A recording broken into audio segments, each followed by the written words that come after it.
Everyone, this is Tim from Your Six Studios. Today in this video, I'm going to show you how to remove the thumbsticks on your DualSense Edge wireless controller for your PlayStation 5. So you want to flip it around, and you kind of have to use your fingernail to get this front cover off.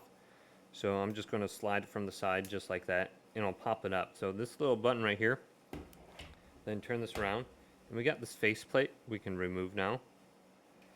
So once you detach that, you want to lift up right here, and this will slide out now.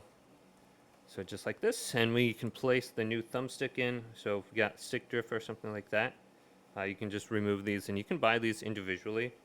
Now just place it back in, snap it down, and then place your front cover back on, and then you should be good to go. Now for a thumbstick, I think it is maybe $20 to $30, but hopefully this video did indeed help you guys out. Did leave a big thumbs up.